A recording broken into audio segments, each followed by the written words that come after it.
Greetings, millionaires and future millionaires. I'm Beene, a 28-year retired lieutenant colonel and former F-16 pilot.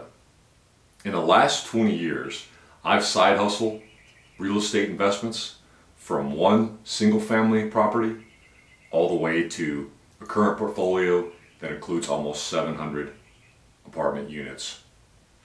I'd like to continue our education series today and help you with topics that I think are important and things that I've learned over those 20 years of experience so that you can become a wiser investor and a better real estate millionaire. Today we're going to talk about something that I feel is one of the best and most important decisions a real estate investor can make: selecting the right team. To do that, I'm going to give you 4 areas and 4 questions that I think will help you understand exactly who you're dealing with and make the right decisions. So those 4 questions, why are they important? Because when you invest in multifamily commercial real estate, there's several things that are different than investing in the stock market or investing in single-family real estate. One is the investment dollars are pretty high. Number 2 is the hold period and the ability to buy into a real estate investment and sell out of a real estate investment is difficult. It's illiquid. And that holding period sometimes can include 2, 3, or more years. So you're going to hold the investment and work with your team and your sponsor for a long time. The third reason why this is important for you to understand and listen to is more than likely, if these are challenging projects, that you're going to have to implement a sophisticated business model or business plan on. And then the fourth reason why this topic today is important is because if you hold the property or hold the project for numerous years, it's very likely the market will change during that time or the real estate cycle will be impacted. So that's why today I think it's important for you to understand what I'm going to be talking about. And that's why today, hopefully what I talk about and the topic will be applicable so that you can become a wiser investor and a better millionaire. So let's talk about that. There's 2 things that are very important when it comes to selection. In my opinion, that's establishing credibility and developing that trustworthiness. Those 2 things are fundamentals to why you would want to select this team to invest with or maybe go to another team. Let me give you this analogy. In my high school, I went to high school in Fort Worth, Texas, and our principal was a gentleman by the name of Mr. Hopkins. Mr. Hopkins was 6 feet 8 inches tall, and he weighed almost 400 pounds. Everybody in the school knew who Mr. Hopkins was. If you went to my school and I said, "Who is our principal?" and you didn't know who Mr. Hopkins was, you didn't go to my school, or you weren't involved enough to be credentialed. That's a sort of baseline question that you could probably ask based on your job experiences, the community you grew up in, or some of the hobbies that you like to do. Think about that for a second and think about your level of experience or your level of expertise, and you could come up with 1, 2, or 3 questions, or maybe more, so that if you met someone else from your high school or you met someone else in your industry, there could be questions you could ask them that would immediately credential them as a professional, amateur, or in between those 2. So today what I'd like to do is use what I've learned as a limited partner, use what I've learned as a general partner that is recruiting partners, to ask the right questions so that you can credential that team and make a better decision. So that's what's today's topic is going to be. That's why I think it's very important. And let me kind of give you a framework now of what we'll talk about. So I've identified this topic as the 4 questions or the 4 topics that you can ask to find out your sponsorship credentials and trustworthiness. So I'm going to break that down into my real estate funnel decision making, and you've heard me talk about this before. Those 4 areas that I think are critical to any real estate investment are these 4. The strategy, the team, the market, and the project. So those are the 4 areas that I think before you invest with somebody, you need to understand, did you go to my high school? Do you know Mr. Hopkins? So let's start with strategy. 1, if I'm going to invest with you, I need to understand what your strategy is. And I would ask the sponsor that specific question. In this real estate investment, what is our strategy? And there could be a variety of answers that you may want to hear. They may be a value-based strategy, or they may be an income-based strategy. Within those specific categories, there could be a core plus strategy, there could be a value add, or there could be an opportunistic. And any of those are good and bad depending on what your financial goals are. Realize that the strategy of we're going to make money, or the strategy of we're going to invest in real estate through multifamily, is just really kind of the focus. It's not a strategy. So as you hear someone talk about that, dig a little bit deeper. Hey, explain, how big was Mr. Hopkins? Was he pretty short or pretty tall? They should be able to clarify that. So when I say explain your strategy, we want to make money, how are we going to do that? And that's where you may hear a little bit more of the details of, we're going to buy an undervalued asset, we're going to make some improvements to the amenities or some exterior upgrades, we're going to increase rents, and these are things that would increase the value and add to that strategy. So those are some of the fundamental questions that I want to hear very clearly from a sponsor. If that person that you're talking to, or they're narrating that, is thin on those topics, or they don't go into much detail, I would dig in more there. And if they can't provide that level of specificity, then I would say they don't have enough credentials, or they haven't thought about it enough. So that's number 1, is strategy and the types of questions that I would ask. Number 2 is teamwork. Okay? When I started in single family, I had the mentality, as many investors do, and it works for single family, that I'm a DIY approach. Do it yourself. And that works very well in single family, and oftentimes it's required because there's just not that much income associated with the house next door. But when you move to multifamily, the DIY, do-it-yourself mentality doesn't work. And you have to incorporate a team, and you have to build a good team. My idea is I always like to hire people that are professionals, because when you work with professionals, they make you money. When you work with amateurs, they cost you money. And I always like to say, I try to hire people smarter than me so that I can show I'm smarter than them. So your team is a critical component of that, to establish your credibility and make sure you're doing things correctly, and then also your trustworthiness. Am I trustworthy as a sponsor? If I take the money that this huge project requires, am I going to be trustworthy with it? And is my team going to be trustworthy with that as well?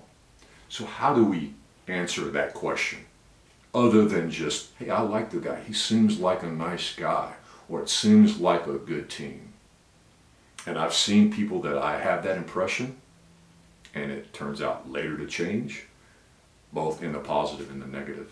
But this is what I've learned, and this is what I try to communicate, or ask, or communicate to you, is general questions. Tell me, Lane, about your experience. How did you get into real estate? How did you get into multifamily? And I'm looking for that depth and breadth and making the story match up to what I see or what I know about this individual. So tell me about your experiences.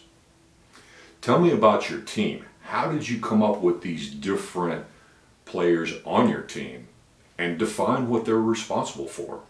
What does your property management do? How do you oversee those people? Can you tell me about the systems in place you have to rent collect, or to manage the property, or to identify the next property? So I ask about not just the team, but the systems in place that identify a professional organization instead of just a happenstance organization. I ask that person, Lane, tell me about your results that you've achieved. What current assets do you own? Are they performing like you expected, or are they underperforming? And why? Because something is underperforming doesn't necessarily mean that person's disqualified. There may be a legitimate reason. COVID-19. We've not been able to collect rents because 1/6 of the population is on unemployment, and we are on a moratorium for evictions. That's a fantastic answer, and it shows probably a lot of business sophistication. But again, what are the results? I would be cautious here if you heard someone say, well, we've had nothing but good results and we don't have any bad results.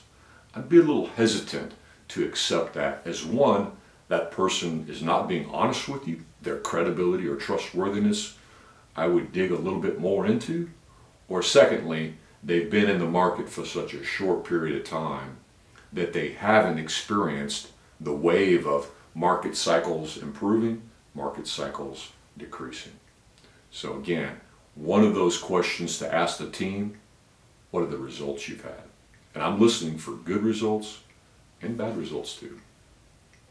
Another question I would ask the team, hey, it sounds like you've got some experienced repeat investors.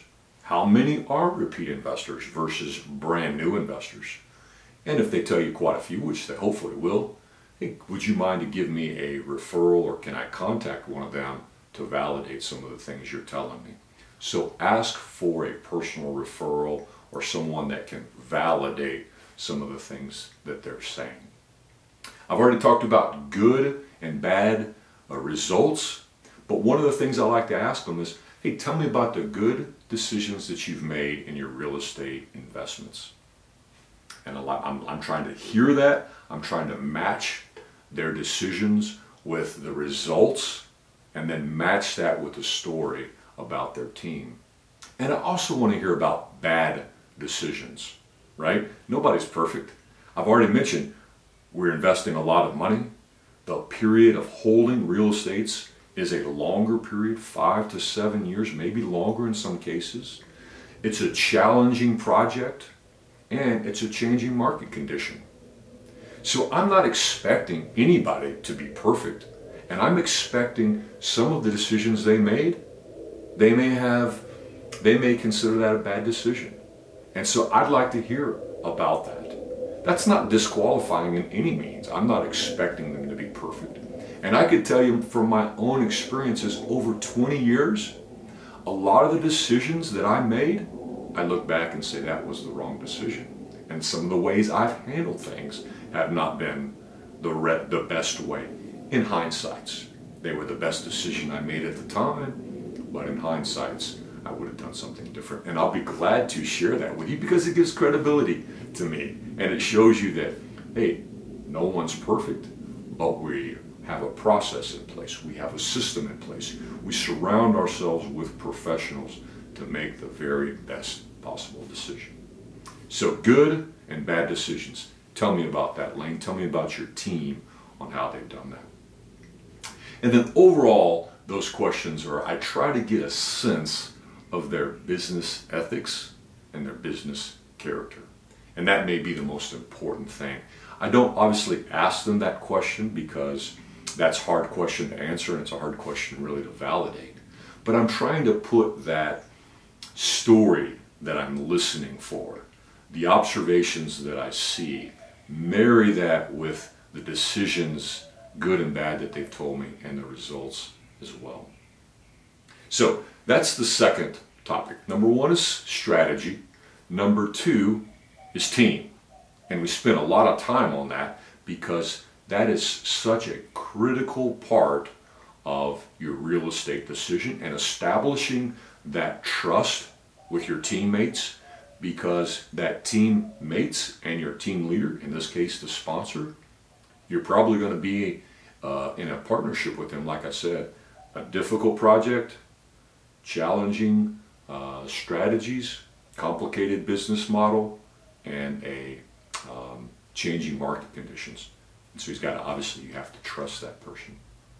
The third step of my business investment model is the market. And so now I ask them, okay, thank you for telling me that. Tell me about why we selected this market, or why we should invest in this market. Texas, Sunbelt, the West Coast, the East Coast, an urban area. I mean, there's a variety of markets to invest in. Why are you choosing this one?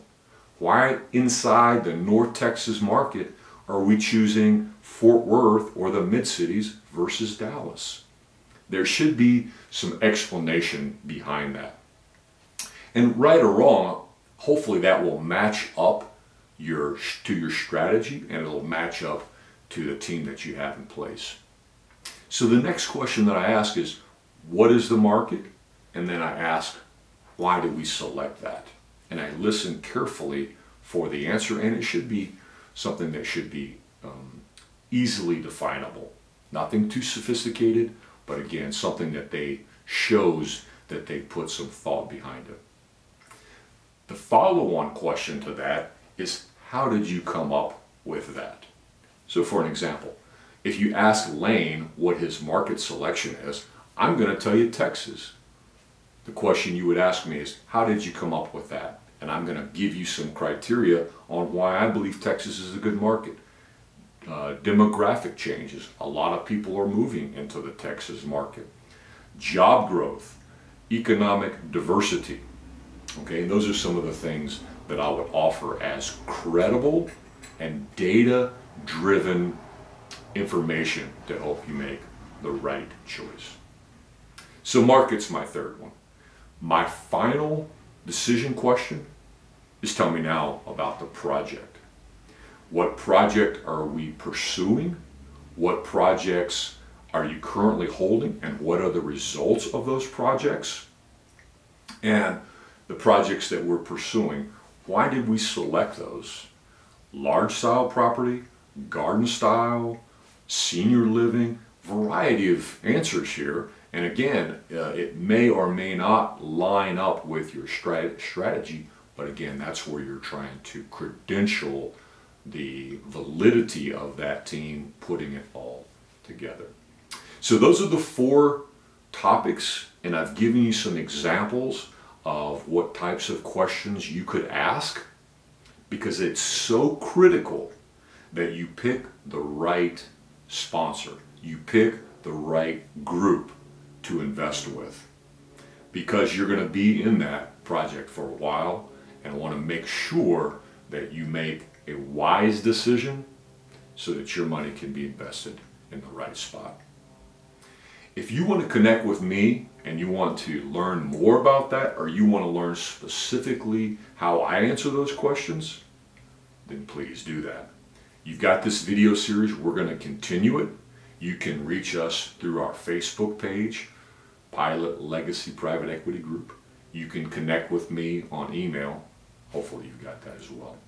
But hopefully that information helps you make a better decision and helps you gain the confidence so that when it comes time to invest, you've got the right team, you're a part of the right team, and you understand where your risk is and you understand where you're going. Thank you for listening.